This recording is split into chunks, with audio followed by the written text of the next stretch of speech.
Flota en el mundo maravilloso de la teoría, de las palabras, de la música. Todo eso es importante. Ir a la iglesia, adorar a Dios, decir amén cuando el pastor pronuncia una frase bonita. Todo eso es parte de la fe. Solo que el propósito de la lección de esta semana es mostrarnos que la fe no se limita a eso, que la verdadera fe sale del mundo de la teoría y entra en la realidad dolorosa de la práctica. Cuando tú tienes que salir a buscar empleo, cuando tú tienes que salir a buscar el dinero para pagar tus deudas, cuando tú tienes que enfrentar las dificultades, las luchas, los problemas, cuando tú tienes que enfrentar muchas veces personas que sin motivo ninguno simplemente no te aman y fuera bueno que no te amaran. El problema es que te atacan. ¿Cuántas veces existen enemigos invisibles? Tú nunca les hiciste nada y sin embargo ellos te atacan en el trabajo, en la comunidad donde vives, en el vecindario, en fin. Pero entonces la fe verdadera pues sale del mundo de la teoría y funciona en la realidad. Y un ejemplo de ese tipo de fe fue justamente Abraham. Y Dios hizo un pacto con Abraham.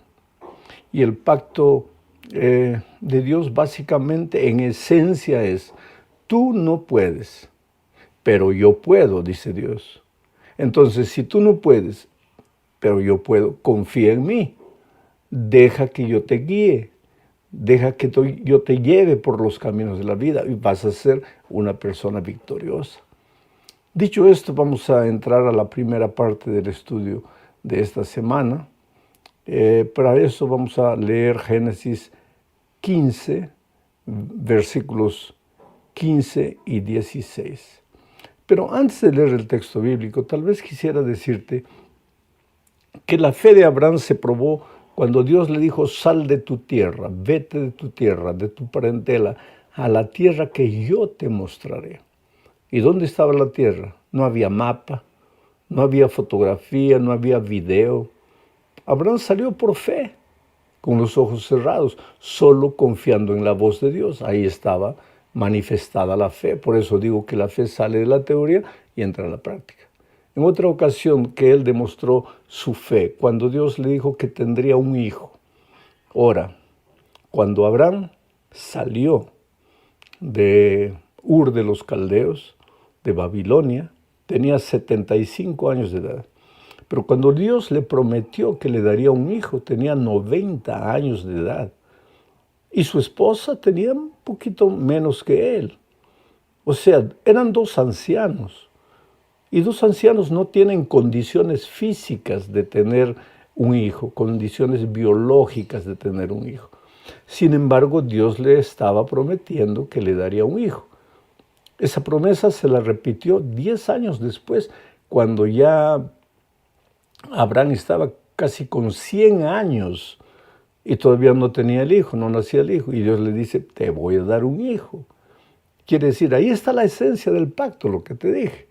Tú no puedes, pero yo puedo. Entonces, si tú no puedes y yo puedo, pues deja que yo te guíe. Ahora, ¿cómo se aplica esto a tu vida?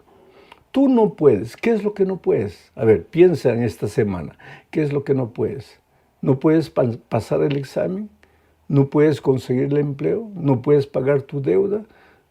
¿No puedes reunir de nuevo a tu familia que se dividió? ¿No puedes perdonar? ¿No puedes sacar el rencor, el resentimiento de tu corazón? Bueno, tú no puedes, pero yo puedo, dice Dios.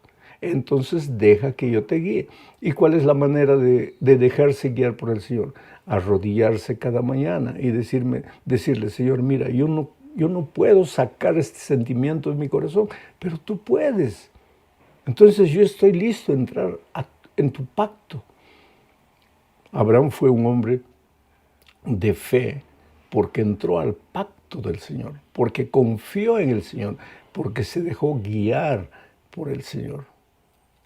Entonces, dicho esto, vamos a leer Génesis 15 y 16. Dice: y tú te reunirás en paz con tus padres y serás sepultado en buena vejez. Y después de 4 generaciones volverán acá, porque hasta ahora no ha llegado todavía a su colmo la maldad de los amorreos. Para que entiendas cómo se prueba aquí la fe de Abraham, te diré que otra de las promesas que Dios le había hecho a Abraham es que le daría la tierra prometida a él y a su descendencia. En primer lugar, él no tenía descendencia, pero creyó en la promesa. Él tenía ya una edad avanzada, pero creyó que Dios le daría un hijo. Ahora, los años pasaban y él no tenía la plenitud de la tierra, ni tenía descendencia, ni tenía la plenitud de la tierra. Y ya bien anciano le pregunta a Dios, pero Señor, ¿cuándo? ¿Cuándo me vas a dar la tierra? Y entonces ahí Dios le responde esto y le dice, mira Abraham, tú descansa tranquilo, vete en paz, deja que los que vienen atrás hagan lo que tú no has podido hacer. Pero tú has confiado en mí, duerme tranquilo. A la cuarta generación, o sea, 4 siglos después, porque vamos a decir que una generación tiene 100 años más o menos, a la cuarta generación, tus descendientes se apoderarán de la tierra. Y estaba hablando ahora de los israelitas, descendientes de Abraham, que con Josué entrarían a la tierra. A la cuarta generación, tus descendientes tomarán pose de esta tierra. Y Abraham pregunta, Señor, ¿pero por qué tanto? ¿Vas a demorar tanto? Nosotros también a veces cuando Dios nos promete algo y no cumple hoy, no cumple mañana, pregunta, pero Señor, ¿cuánto? Pues, ¿por qué estás demorando tanto, Señor? ¿Y cuál es la respuesta de Dios para Abraham? Le dice, porque todavía no ha llegado a su colmo la medida de la iniquidad de los amorreos. ¿Quiénes eran los amorreos? Los que vivían en la tierra de Canaán. Eran muchas tribus, eteos, jebuseos, amorreos, cananeos. Y Dios le dice, yo no te voy a dar la tierra ahora, porque todavía estoy esperando que se arrepientan ellos. Yo los amo. Yo amo al impío, yo amo al pecador, yo no quiero que el pecador muera.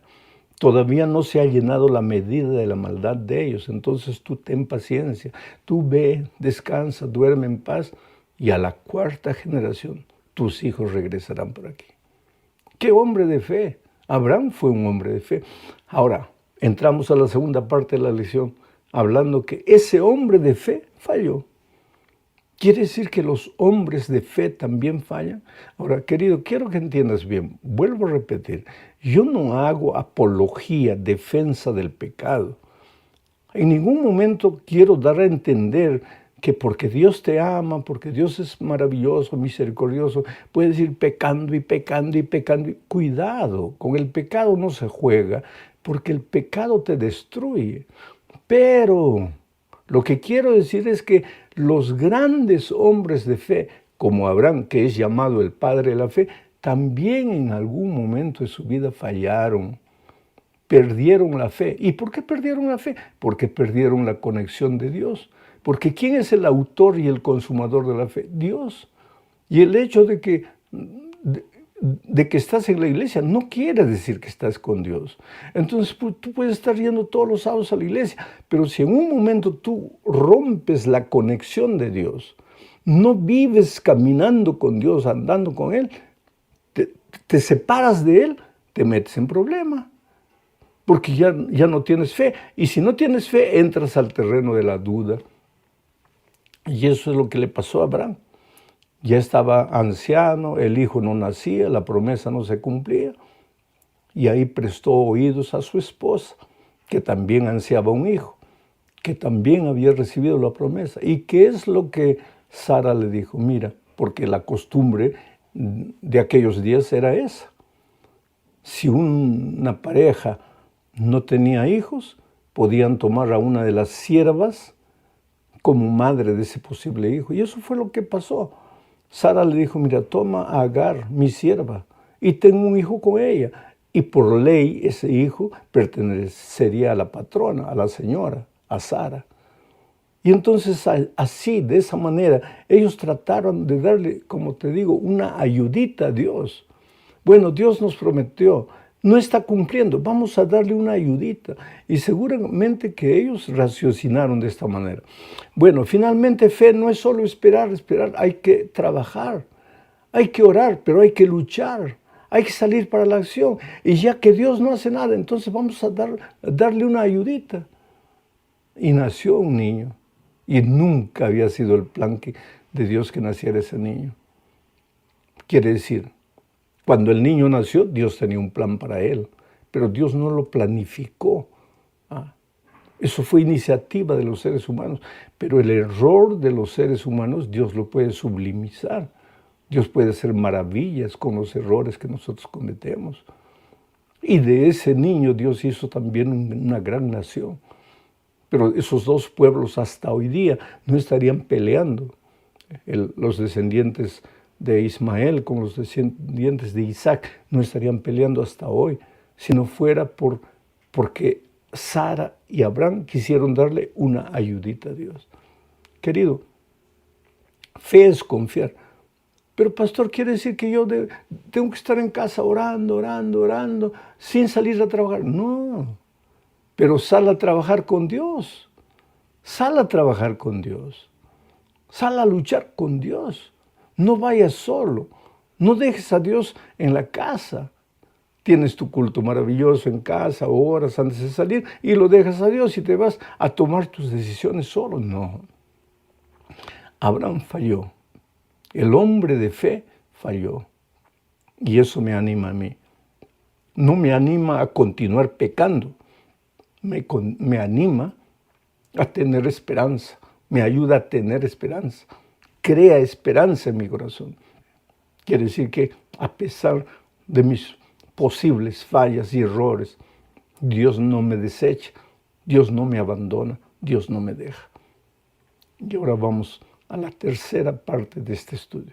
Dios estableció un pacto con Abraham. ¿Y cuál era la esencia del pacto? Vuelvo a repetir, tú no puedes, yo puedo. Entonces deja que yo te guíe. Y ese pacto fue concretizado con Abraham a través de la circuncisión. ¿Y qué era la circuncisión? Es una herida que se le infligía en el órgano sexual masculino. ¿Y por qué no a las mujeres? ¿Por qué solo a los hombres? Porque en aquel tiempo, en el sistema patriarcal, el hombre representaba a la mujer. Era una otra cultura. Esto no tenía nada que ver con religión. Esto era la cultura de ese tiempo. Pero entonces, todos los hombres fueron circuncidados. Ahora, dime una cosa. Si tú en tu estado normal de salud no puedes tener un hijo, ahora circuncidado, ¿cómo vas a tener?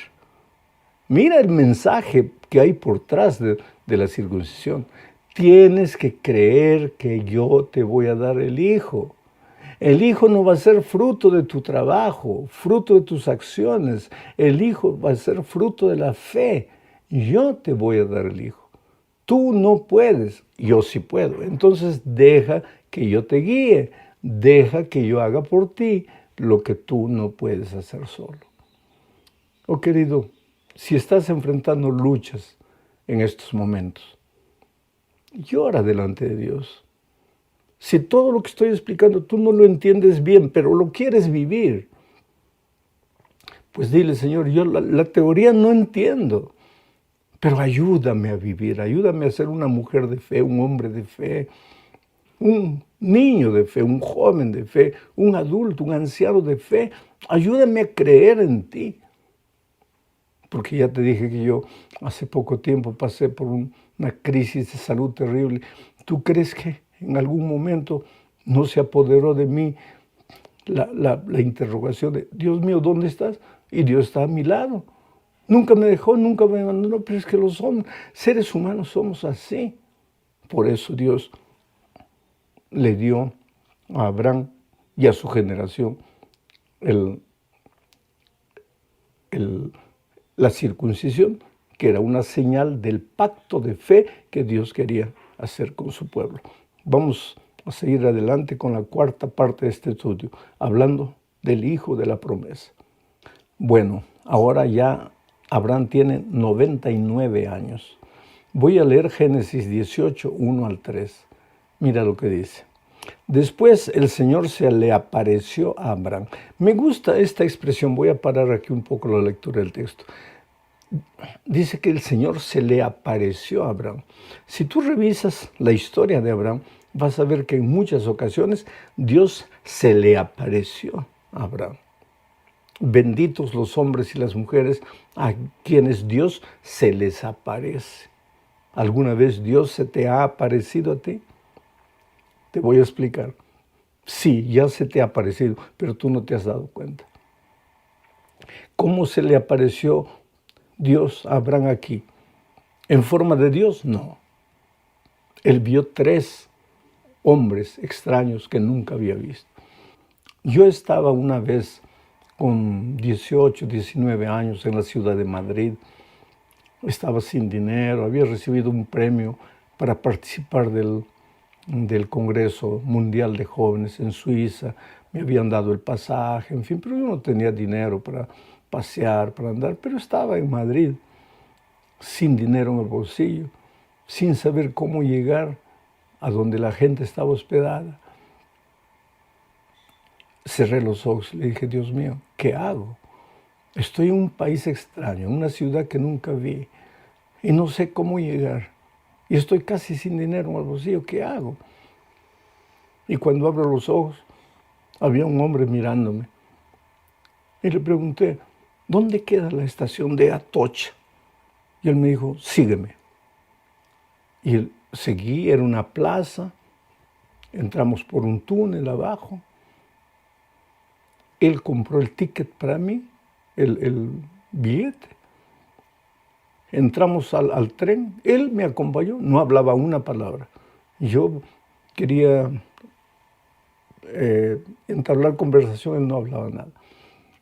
Llegamos a la estación de Atocha, salimos del tren, me llevó hasta afuera y me dijo, aquí es la estación de Atocha. Y ahí enfrente estaba el lugar donde la gente estaba hospedada. Y cuando me viré para agradecer, el hombre había desaparecido. Ahora, yo te digo una cosa, a lo largo de mi vida yo tengo decenas y decenas de casos así, en que Dios apareció para mí en forma de hombre, a veces se aparece en forma de ángel, a veces se aparece en forma de alguien que nunca viste, de algún extraño que te extiende la mano, que te soluciona un problema, que te ayuda. Y cuando abres los ojos, ya no estás. Yo en Miami conocí a un ateo que se había convertido, un hombre incrédulo que se burlaba de la esposa, de los hijos que estaban en la iglesia. Y un día, él en la calle había peleado con la esposa por causa de la iglesia. Levantó los ojos y le dijo, Dios mío, en su pensamiento, si tú existes, pruébame que existes. Necesito una prueba. Pruébame que existes. Y de repente se acerca de él un hombre. Él no había hablado con su boca, había hablado en su mente, en su corazón. Pero aparece un hombre y le dice, ¿me llamaste? ¿Querías hablar conmigo? ¿Querías una prueba? Y el hombre se asustó, porque como el otro sabía sus pensamientos. Y cerró los ojos, y cuando los abrió ya no estaba el hombre. Y ese ateo se bautizó, y me contó su historia llorando, porque Dios se aparece, y Dios se le apareció a Abraham. Sigo leyendo el texto ahora. Después el Señor se le apareció a Abraham, mientras él estaba sentado a la entrada de su tienda en el calor del día, sería media tarde más o menos. Al levantar los ojos, vio que allí, junto a él, había 3 varones. Al verlos, rápidamente se levantó de la entrada de su tienda para recibirlos, se postró en la tierra y dijo, Señor, si en verdad he hallado gracia ante tus ojos, te ruego que no te apartes de este siervo tuyo. Interesante lo que narra aquí Moisés al escribir el Génesis, que Abraham estaba sentado al calor del día en la puerta de su tienda y vio a 3 hombres extraños que nunca había visto. Pero cuando los vio, dice, al levantar los ojos. ¿Sabes por qué nosotros a veces no vemos los grandes hechos prodigiosos que Dios tiene para nosotros? Porque vivimos mirando la tierra, no levantamos los ojos. Atrévete a levantar los ojos, a salir del terreno de la realidad y mirar las cosas espirituales. Yo te digo en el nombre de Dios, Dios existe. Tu Dios es un Dios real. Y si tu corazón es duro para creer, dile, Señor, por favor, sé real para mí, porque yo no tengo la capacidad de creer. Pero en la medida que tú vivas una experiencia bonita con Dios, tú vas a ver que los caminos de la vida, no digo se libran de obstáculos y dificultades, pero los caminos de la vida no van a ser problemas para ti. ¿Por qué? Por la fuerza que Dios va a colocar en ti para enfrentar las dificultades. Al levantar los ojos, Abraham vio a 3 extranjeros. ¿Y qué es lo que hizo? Inmediatamente les dio hospitalidad. Y aquí entra la hospitalidad como una característica del cristiano. ¿Qué es hospitalidad? Extender la mano, ayudar al prójimo, mirar al necesitado, observar el dolor de las personas. Oh, querido, yo sé que hay violencia, hay marginalidad, hay delincuencia. Yo sé que muchos, a veces, vestidos de una persona que necesita ayuda, viene para robarte, para asaltarte. Pero no permitas que eso haga desaparecer de tu corazón el amor. Dios va a estar acompañándote, velando tus pasos. Pero mira al sufridor, mira al que tiene nada para comer. Cuando tú tienes 2 panes, dale mitad de un pan, dale un pan, comparte lo que Dios te ha dado. Llegamos al fin de la lección de esta semana hablando de Lot en Sodoma. Tú sabes que cuando se dividieron la tierra, Lot escogió la mejor parte de la tierra, la llanura, y fue construyendo sus tiendas hasta Sodoma, ciudad de pecado, ciudad impenitente, ciudad sin Dios, que finalmente fue destruida. Y el ángel del Señor le dijo a Abraham que destruiría la tierra de Sodoma porque el pecado de ellos había llegado al colmo, porque ellos ya no querían nada con Dios, habían endurecido su corazón. Y Abraham comienza a interceder, dice, pero Señor, si hubiere 50 justos, ¿vas a destruir? No, si hubiera 50, no, pero no había 50. 45, no había 45. 40, no había 40. 20, no había 20. 15, no había 15. 10, no. ¿Sabes lo que nos muestra aquí? En primer lugar, que Dios nos ha colocado en esta tierra como intercesores. No tenemos que ser los primeros en apuntar el dedo y condenar a los miserables pecadores, porque Dios nos ha colocado como voceros del amor de Dios para traerlos al reino del amor. Pero en segundo lugar, la lección que aprendemos de aquí es la misericordia infinita de Dios. Dios no está deseoso de castigar, deseoso de mandar a los pecadores al infierno. No, no. Dios es un Dios de amor, su deseo es salvar. Él es salvación. La salvación no es una doctrina, no es una teoría, es la persona de Jesús. Él vino a buscar y a salvar lo que se había perdido. Entonces, nosotros debemos también ser agentes de la salvación. Otra lección más que podemos sacar de aquí es que Lot se contaminó con el pecado del pueblo. ¿Por qué? Porque pues somos frutos del ambiente. Por eso Dios dijo, el Señor Jesús en su oración intercesora dijo, no te pido que los saques del mundo, pero que los libres del mal. Tenemos que trabajar en este mundo. Nuestros hijos estudian en las universidades. Cada día nosotros vamos a las fábricas, a los empleos. Pero no nos contaminemos. Al contrario, somos la sal. Démosle sabor al mundo.